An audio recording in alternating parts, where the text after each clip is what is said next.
டெல்லியில் குடியரசு தின மேடையில் பிரதமர் நரேந்திர மோடி குப்பை சேகரித்த நிகழ்வு கவனம் பெற்றுள்ளது.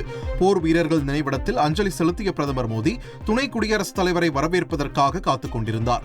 அப்போது மேடைக்கு அருகே சில இடங்களில் குப்பை சிதறியிருப்பதை பார்த்த பிரதமர் மோடி சிறிதும் தயங்காமல் குப்பைகளை தானே எடுத்து அருகில் இருந்த பாதுகாவலர்களிடம் குப்பை தொட்டியில் போடுவதற்காக வழங்கினார். தூய்மையின் அவசியத்தை தொடர்ந்து வலியுறுத்தி வரும் பிரதமர் மோடியின் இந்த செயல் கவனம் பெற்றுள்ளது.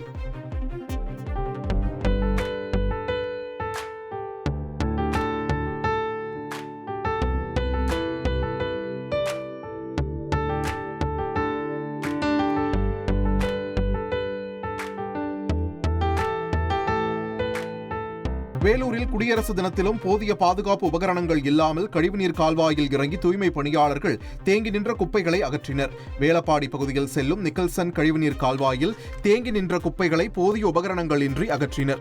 இதுகுறித்து மாநகராட்சி அலுவலர்களிடம் கேட்டபோது தூய்மை பணியாளர்களுக்கு பாதுகாப்பு உபகரணங்கள் வழங்கப்பட்டுள்ளன என்றும், இருந்தபோதிலும் ஏன் இவ்வாறு ஈடுபட்டார்கள் என்பது குறித்து விசாரித்து நடவடிக்கை எடுக்கப்படும் என்றும் கூறியுள்ளனர்.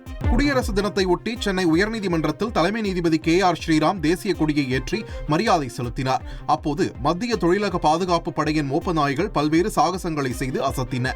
மேலும் பயிற்சி பெற்ற ஒரு மோப்ப நாய் தலைமை நீதிபதிக்கு பூங்கொத்து வழங்கியது பார்வையாளர்களை ஆச்சரியப்படுத்தியது. இதைத் தொடர்ந்து மத்திய தொழிலக பாதுகாப்பு படை வீரர்களும் பல்வேறு சாகசங்களை புரிந்தனர். குடியரசு தின விழாவை ஒட்டி பெரம்பூர் ரயில்வே மைதானத்தில் தெற்கு ரயில்வே பொது மேலாளர் RN சிங் தேசிய கொடியேற்றி வைத்து CRPF வீரர்களின் அணிவகுப்பு மரியாதையை ஏற்றுக்கொண்டார். பின்னர் பேசிய அவர், கன்னியாகுமரி நாகர்கோவில் இரட்டை ரயில் பாதை பணிகள் முழுவதும் நிறைவடைந்துள்ளதால் சென்னை எழும்பூர் முதல் நாகர்கோவில் வரை முழுவதுமாக இரட்டை ரயில் பாதையாக மாற்றப்பட்டுள்ளதாக தெரிவித்தார். இந்த ஆண்டு பண்டிகை காலங்களில் 2329 சிறப்பு ரயில்கள் இயக்கப்பட்டுள்ளதாகவும் இவை கடந்த ஆண்டை விட 2.8% அதிகம் என்றும் குறிப்பிட்டார். தெற்கு ரயில்வே சார்பில் 13 ரயில் நிலையங்களை மறுசீரமைக்கும் பணிகள் தீவிரமாக நடைபெற்று வருவதாகவும் RN சிங் தெரிவித்தார். செய்திகளை உடனுக்குடன் தெரிந்து கொள்ள உடனே சப்ஸ்கிரைப் பண்ணுங்க.